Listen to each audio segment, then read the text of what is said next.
look at her. Look at look at her. Ooh, look at her from head to toe, finesse.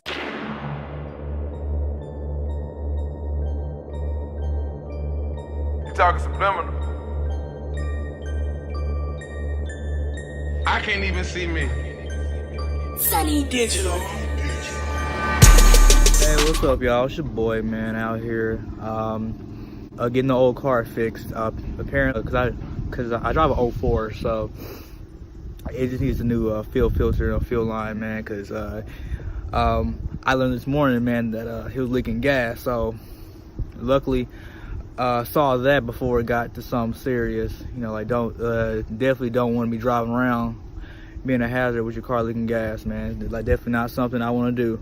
But yeah, man, but let's talk about like these Houston Rockets last night, man. Like, I was sadly disappointed. It's like everybody showed up but the bench, because for the past 5 games, like, the bench showed up. You had Austin Rivers, you had House Jr. up in there.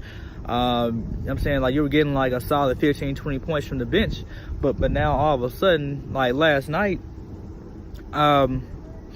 James Harden, Chris Paul, and all of them played the same amount of minutes, but yet couldn't get nothing from the bench. And Golden State's bench, they played everybody on their bench, even starters you know was out there. Like Quentin Cook was going off, Looney was going off. Man, like I'm saying, like the bench scored like 35 points that night. It was just an onslaught. So yeah, man. Then Steph Curry turned back into the time unanimous MVP. Started going off, and Klay Thompson went nuclear. Man, like that was just a Hall of Fame performance by Steph Curry and Klay Thompson, aka the Splash Bros. So I was kind of wrong about Houston, man. So now my question is, like, where do Houston and everybody else go from here? You know what I'm saying?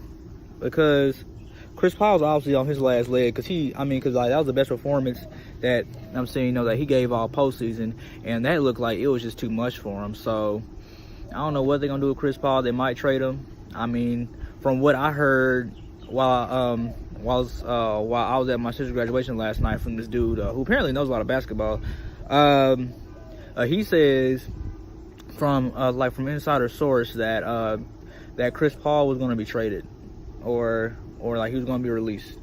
So not much really talk about there. It was just, man, I was just so disappointed. So now I gotta look at Portland or Denver versus Golden State, which is going to be an easy win, because Portland or Denver don't have shit for Golden State. Damn, man. Sad. I mean, but then again, you gotta remember, James Harden was 7 for 12 from the free throw line with 6 turnovers. You're not gonna beat Golden State like that.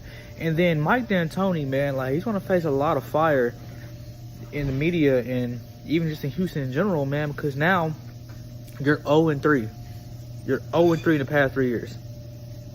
Because you built this team to beat Golden State, playing with a obsolete offense, man, like the isolation ball that has been statistically known not to beat Golden State. You can't beat Golden State playing isolation ball. But it was what it was. We'll just see what's going on in the offseason for NBA. Probably going to be a lot of firing. They're probably going to let old D'Antoni go. Either Chris Paul's going to get traded, or he's going to be released, or he's just going to retire, because CP3 got to go.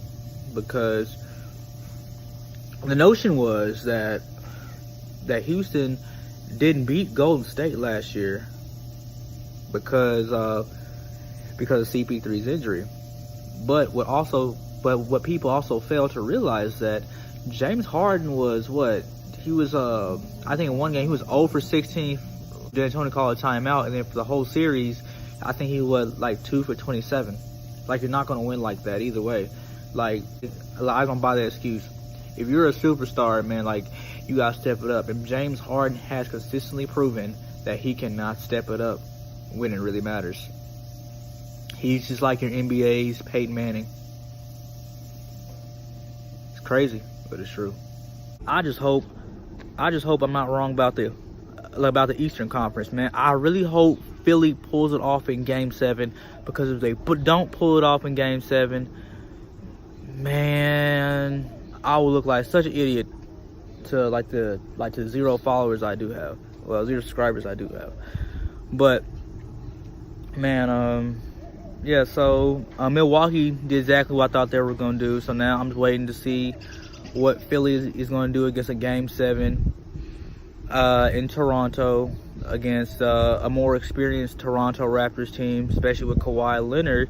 So he has that experience, and then he was also a Finals MVP. So you got him there. You got Kyle Lowry that went to a Game 7. And like a lot of those Raptors players have been to a Game 7. So Philly is up against an experienced squad that's battle tested. So my thing is, I just hope Embiid and Simmons to come with it, because if they come with it, everybody else is going to follow suit. So, and I'm just hoping that Kyle Lowry is going to do a choke job again. So hoping on that.